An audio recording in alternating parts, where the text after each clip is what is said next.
morning. Morning. Welcome to this time of celebration. If you are visiting with us this morning and you have not done so already, please send the guest books in the hallway. If you wish to be on the mailing list, please note that following your name and address. Sign up to help us know. Brighton has issued a challenge to the churches to help stock food shelves in our community. If we can collect 500 plus non-perishable food items by November 30th, they will match this with a $500 cash donation to our food shelf. We are almost to our goal. Let's see how big our tree can get. First Lutheran has 522 in Houston, Texas next summer for the ELCA youth gathering. This event is held every 3 years to help with the cost. They will be holding an envelope fundraiser, and in our text you will find bulletin boards with envelopes with dollar amounts on them. If you would like to donate, please take an envelope and put the dollar amount inside and place it in the lunch box. Please take an ID card off the Salvation Army giving tree on the bulletin board. Bring in unwrapped gifts by December 10th, and we will give them to the Salvation Army. Tour of Trees, A Nordic Christmas, is this Saturday, December 2nd, 9 a.m. to 12 p.m. Come and get your lesson and holiday trees. This morning, as we do every Sunday, we celebrate Holy Communion. You're invited to come forward to receive the bread, wafer from our pastor, or communion assistant as you hear the words, the body of Christ given for you, and then dip it into the chalice of wine as you hear the words, the blood of Christ shed for you, and return to your seat. Everyone is welcome to the table. No one is turned away. Wherever you are on your journey, you are always welcome in this place. Let's pause for a moment of silent reflection before we begin with our gathering song.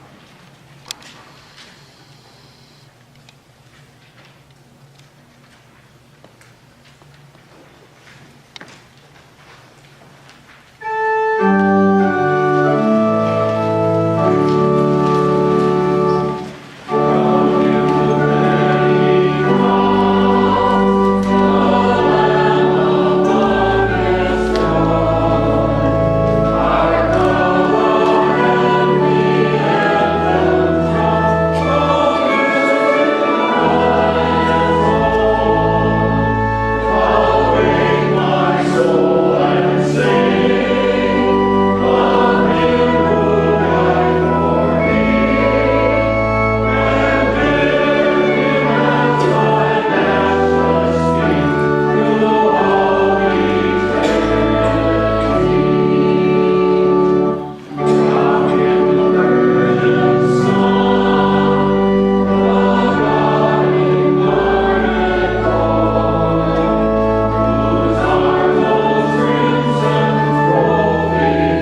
who guides us to springs of the water of life, who enlightens us with the spirit of wisdom. Amen. One with communion of saints in all times and places, let us confess our sin against God and one another. O God, our merciful Redeemer, We confess the ways we live only for ourselves. We fail to see you in our neighbor's face. We turn our ears from voices that cry out. We pass by the hungry and oppressed. In your great mercy, forgive our sin and strengthen us for service to all in need. Through Jesus Christ our Lord. Amen. in the mercy of Almighty God, Jesus Christ was given to die for us, and for his sake God forgives us all our sins. Blessed are you. Rejoice and be glad, beloved people of God. Amen. The grace of our Lord Jesus Christ, the love of God, and the communion of the Holy Spirit be with you all. And also with you. Let's share a sign of God's love.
shows us the way of service, and in him we inherit the riches of your grace.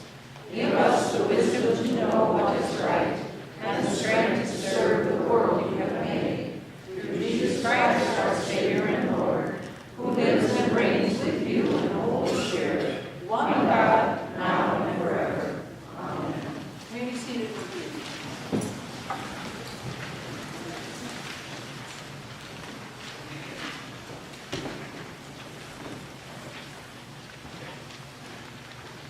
First reading is from Ezekiel, chapter 34, verses 11 through 16, 20 through 24.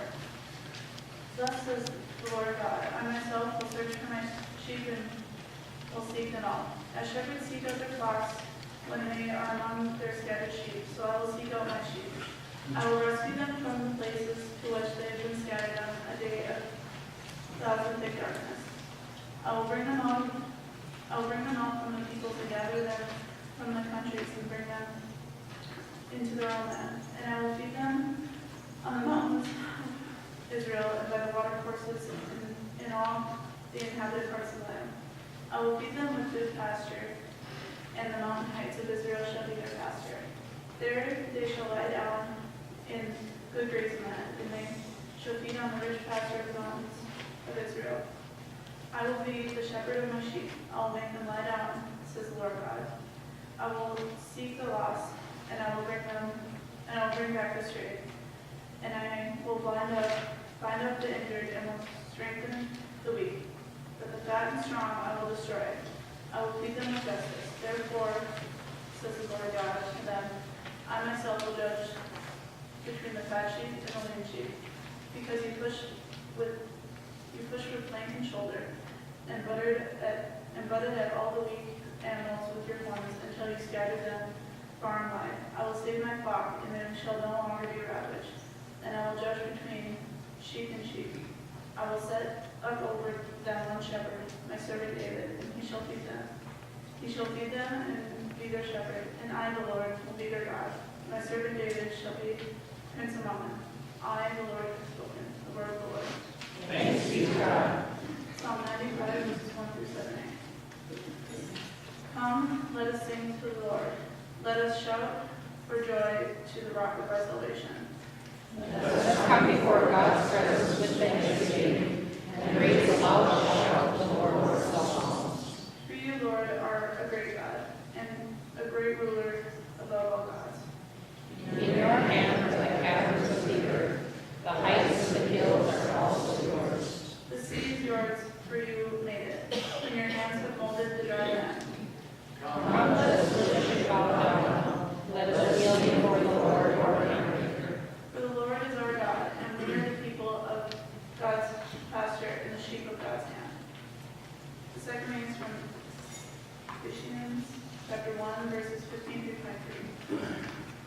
I have heard of your faith in the Lord Jesus and your love toward all the saints, and for this reason I do not cease to give thanks for you as I remember you in my prayers. I pray that the God of our Lord Jesus Christ, the Father of glory, may give you a spirit of wisdom and revelation as you come to know him, so that with the eyes of your heart enlightened, you may know what is the hope to which he has called you. What are the riches of his glorious inheritance among the saints, and to this immeasurable greatness of his power for us who believe, according to the work of his great power. God put this power to work in Christ when he, according to the working of his great power. God put this power to work in Christ when he raised him from the dead and seated him at his right hand in the heavenly places, far above all rule and authority and power and domination, and above every name that is named, not only in this age, but also in the age to come. And he has put all things under his feet, and has made him the head over all things of the church, which is his body in fullness of him who fills all in all. The word of the Lord. Thanks be to God.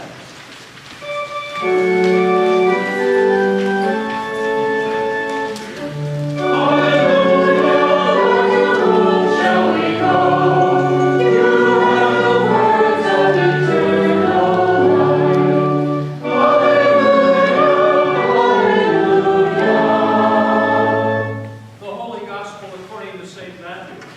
Glory to you, Lord. Jesus said to the disciples, "When the Son of Man comes in his glory and all the angels with him, then he will sit on the throne of his glory. All the nations will be gathered before him, and he will separate people, one from another, as a shepherd separates the sheep from the goats. And he will put the sheep on his right hand and the goats at the left. Then the king will say to those at his right hand, 'Come, you that are blessed by my Father, inherit the kingdom prepared for you from the foundation of the world. For I was hungry, and you gave me food. I was thirsty, and you gave me something to drink. I was a stranger, and you welcomed me. I was naked, and you gave me clothing. I was sick, and you took care of me. I was in prison, and you visited me.' Then the righteous will answer him, 'Lord, when was it that we saw you hungry and gave you food, or thirsty and gave you something to drink? And when was it that we saw you a stranger and welcomed you, or naked and gave you clothing? And when was it that we saw you sick or in prison and visited you?' And the king will answer them, 'Truly I tell you, just as you did it to one of the least of these who are members of my family, you did it to me.' Then he will say to those at his left hand, 'You that are accursed, depart from me into the eternal fire prepared for the devil and his angels. For I was hungry, and you gave me no food. I was thirsty, and you gave me nothing to drink. I was a stranger, and you did not welcome me. Naked, and you did not give me clothing. Sick and in prison, and you did not visit me.' Then they will also answer, 'Lord, when was it that we saw you hungry or thirsty or a stranger or naked or sick or in prison and did not take care of you?' And then he will answer them, 'Truly I tell you, just as you did not do it to one of the least of these, you did not do it to me.' And these will go away into eternal punishment, but the righteous into eternal life." The Gospel of the Lord. Praise to you, O Christ.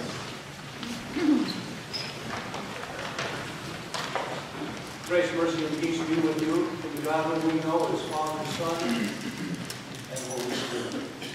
Amen. There's sort of an ominous cloud that hangs over what is today the last Sunday in the church here. For next Sunday we begin the season of Advent. I say ominous because we look at the first lesson from Ezekiel and also our gospel text. And it speaks of dividing those who are worthy, those who have done what has been called to do, and those who have not, and what shall happen to either.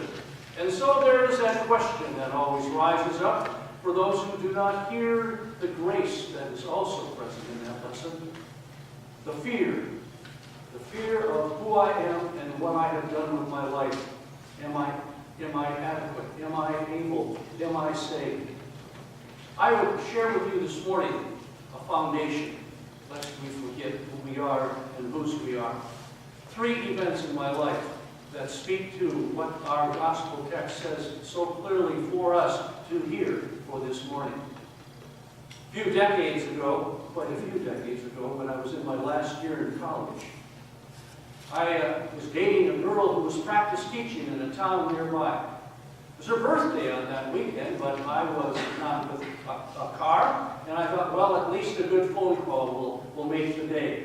But my roommate, ever so thoughtful, offered me his car, which was an absolute shock because that was his pride and joy. He was the only person that ever sat in the driver's seat as far as I knew. I took him up on his offer, and on that Saturday he took me out to the parking lot. He carefully backed it out of its parking spot so that I could then drive away safely. And I drove it very slowly out of the parking lot, very slowly down the hill at Gustavus until I was out of sight of the campus, and then I picked up my speed. And I must have picked it up too much because I drove through what evidently was a small town and I missed it. But whoever was in charge of the streets of that town did not miss me because I saw bright red lights behind me.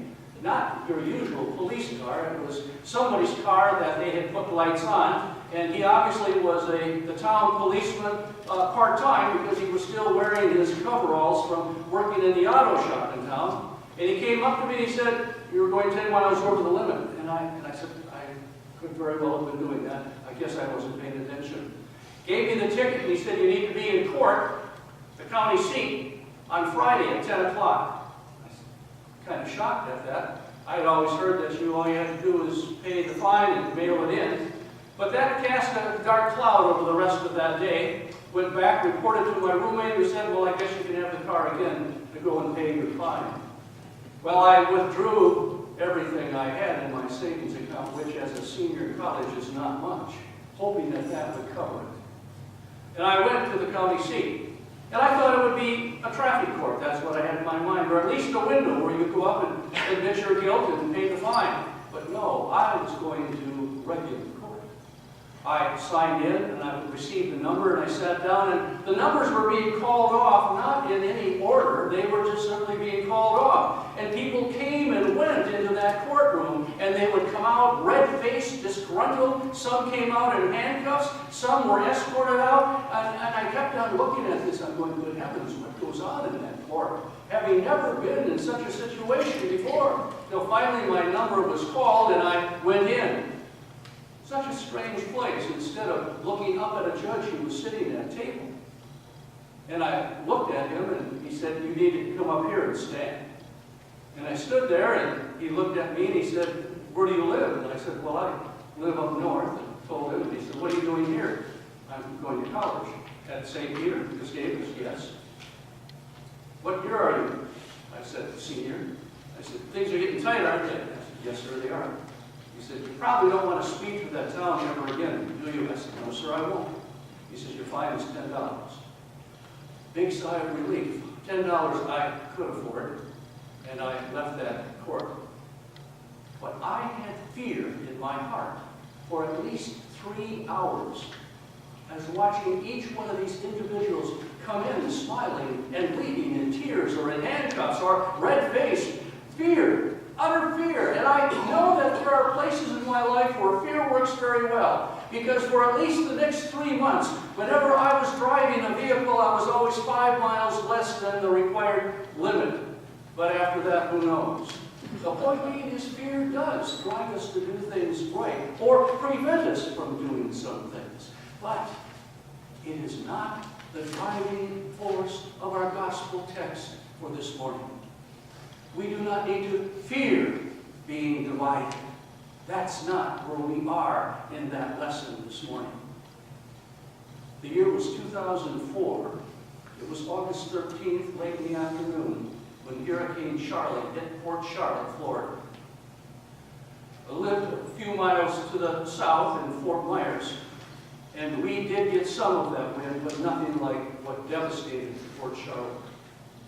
But not only was it devastated, but it uncovered something that we never really saw or chose to see, and that was the hidden poor. Because if there was anybody that was completely left without anything, it was the hidden poor.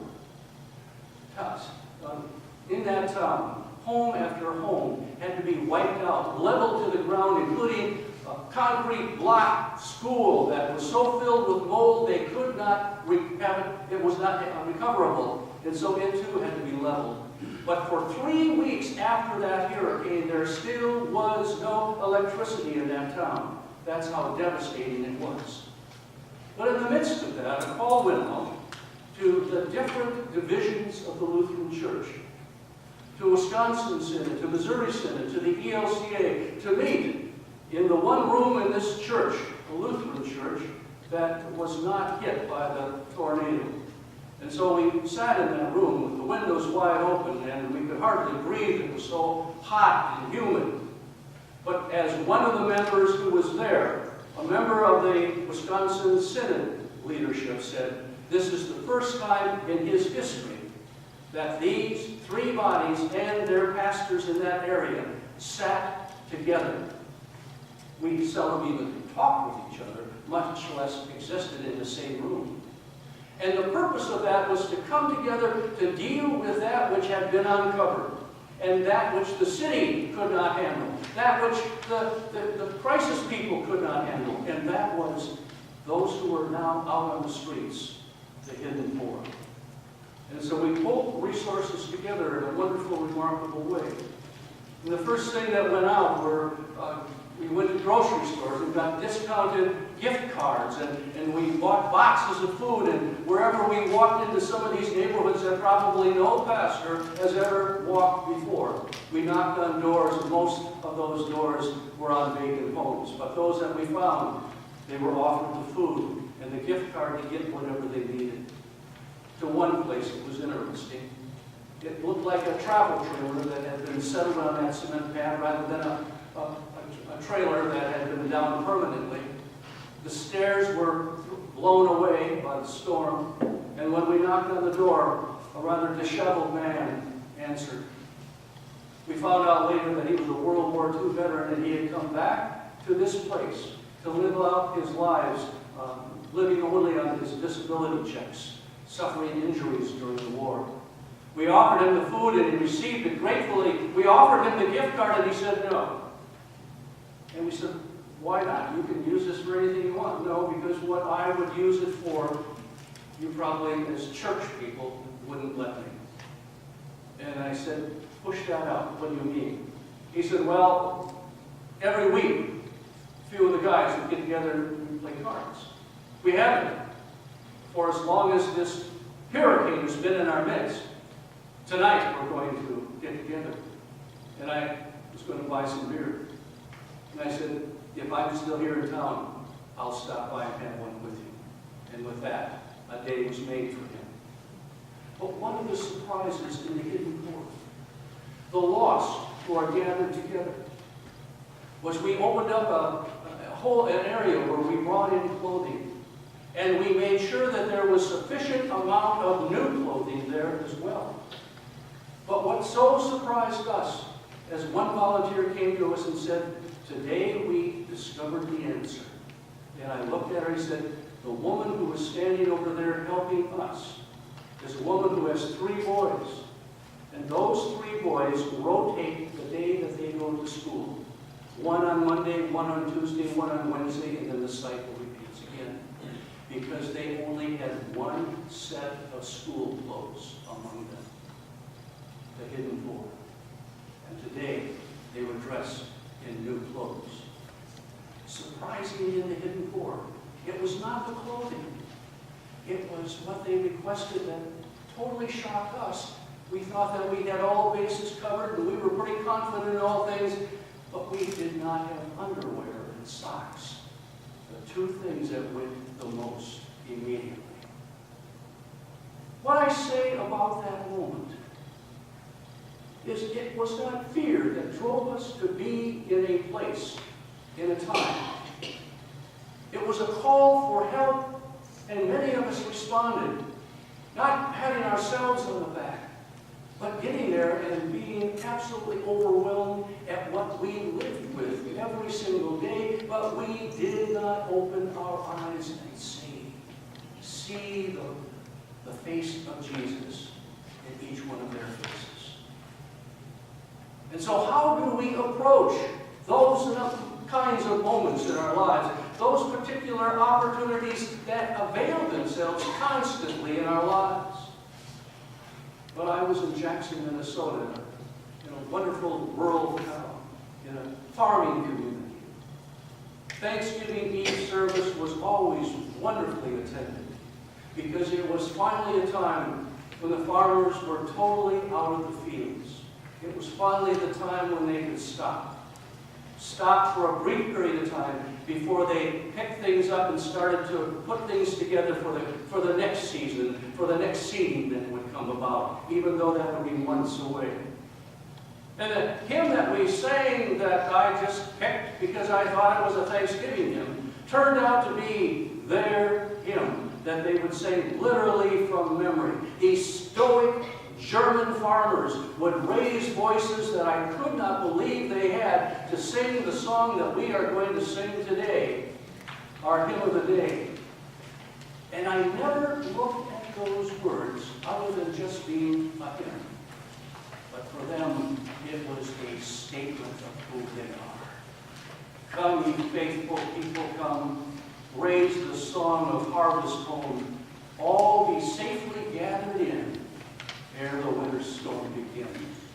God, our Maker, doth provide for our wants to be supplied. Come to God's own temple, come and raise the song of harvest home. They knew what it meant to have it gathered in. They knew what it meant to sit down and say thank you. And it's that kind of spirit that moves us into taking those opportunities that are around us and in our midst and find the ways where we make the difference. That's what moves us. That's what brings grace into the presence of people who would sometimes call us those church people and bring a smile to the face when they had that cold beer in our room. Go and serve. They wait. Amen.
He will come to judge the living and the dead. I believe in the Holy Spirit,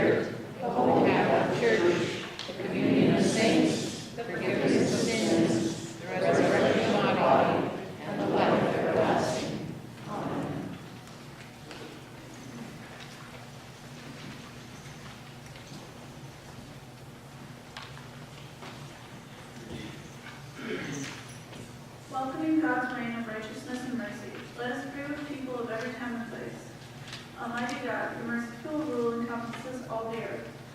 As we gather for worship in safety, we pray for places where the church is persecuted. Watch over your people as they witness your good news. Lord, in your mercy, Hear our prayer. give bountiful pastors safety and help herds, livestock, and all animals. May your care for all of your creation reflect your shepherding love for all you have made. Lord, in your mercy, Hear our prayer. we pray for eternal organizations that shine your light in places you strive. Be relief and aid workers, leaders and volunteers to seek the lost and provide safety. Lord, in your mercy. Hear our prayer. Bind up the injured and strengthen the weak, abused or ill, especially Arlene Helen Gold, Jim Southset, and Bill Torset. Give wisdom to counselors, doctors, nurses, and all professions that provide healing. And remember prayers for the family of David Trask. Lord, in your mercy, Hear our prayer. shepherd your churches to welcome the stranger and immigrant of our midst. Call all your people to welcome. Clothe, feed, and visit all those in need, just as you have provided for the lost and despairing throughout the ages. Lord, in your mercy. Hear our prayer. Give us the hope to which all of us call, to which all of you call us, our glorious inheritance with all your saints. Enrich our lives with the faith and vision of those saints who have died. Lord, in your mercy. Hear our prayer. Gracious God, call on us with your grace. Renew us daily in peace, hope, and eternal life, as we have been promised and which we have been called to proclaim. As we work to follow a pastor, we may count on the prayers of all members of this community of faith to uphold us, just as we trust your Spirit to guide us. Lord, in your mercy. Hear our prayer. Receive these prayers and hopes and concerns of our hearts, O God, as we entrust into your loving care for caring all for whom we pray. Through Jesus Christ our Lord. Amen. Thank you, Stephen, for the offering.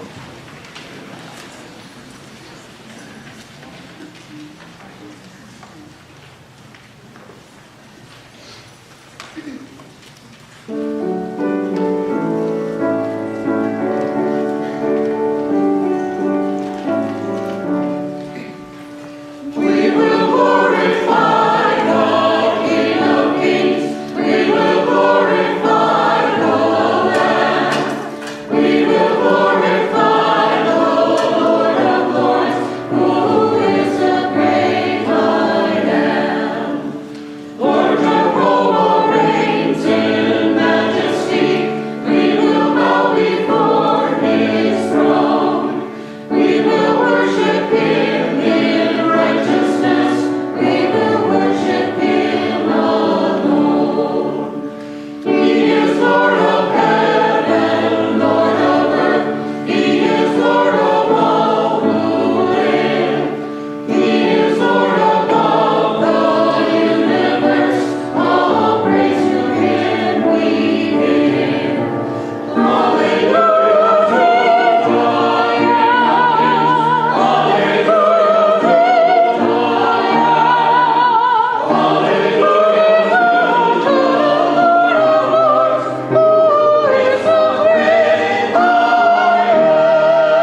Let us give thanks to the Lord our God. It is right to give thanks and praise. It is indeed right, our duty and our joy, that we should at all times and in all places give thanks and praise to you, Almighty and merciful God. You reveal your glory as the glory of the Father, the Son, and the Holy Spirit, equal in majesty, undivided in splendor, one Lord, one God, ever to be adored in your eternal glory. And so, with all the choirs of angels, with the church on earth, and the hosts of heaven, we praise your name and join their unending hymn.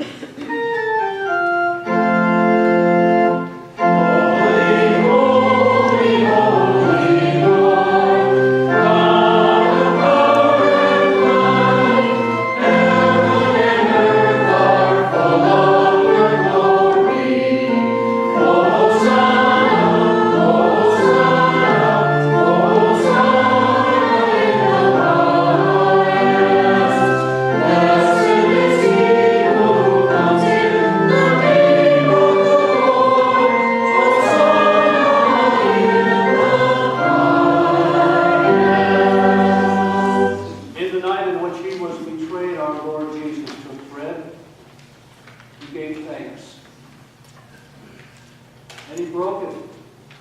He gave it to his disciples, saying, "Take and eat. This is my body given for you. Do this for the remembrance of me." Again, after supper, he took the cup. He gave thanks. And he gave it to them, saying, "Drink of it, all of you. This cup is the new covenant in my blood, given and shed for you and for all people, for the forgiveness of sin. Do this for the remembrance of me." Let us join in the prayer given to us to pray. Our Father, who art in heaven, hallowed be thy name. Thy kingdom come, thy will be done, on earth as it is in heaven. Give us this day our daily bread, and forgive us our trespasses, as we forgive those who trespass against us. And lead us not into temptation, but deliver us from evil. For thine is the kingdom, and the power, and the glory, forever and ever. Amen. Please be seated. You are invited to the table of our Lord, for it is our Lord who has prepared it for you. Let us continue with the singing of our communion hymn, Lamb of God.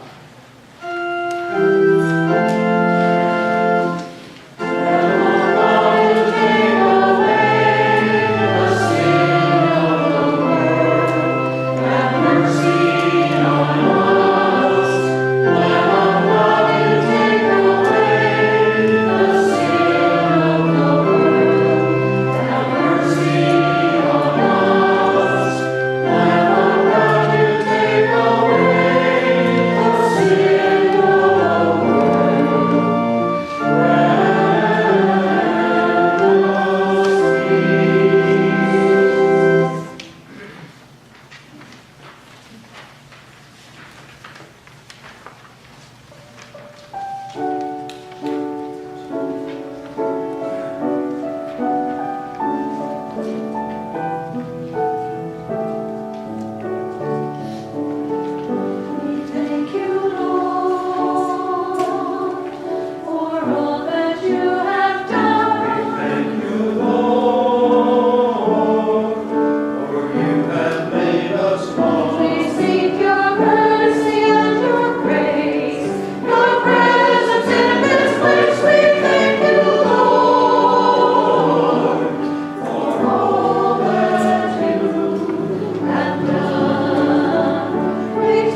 Please stand. Body and blood of our Lord Jesus Christ, strengthen you and keep you in his grace. Together let us pray. Sovereign God, in this healing, give us a foretaste of the greater peace to come. Keep us faithful to you, that we, with all your saints, may at length celebrate the marriage of the Lamb, Jesus Christ our Lord. Amen. the Lord bless you and keep you. The Lord's face shine on you with grace and mercy. The Lord look upon you with favor and give you peace. I'll send these on.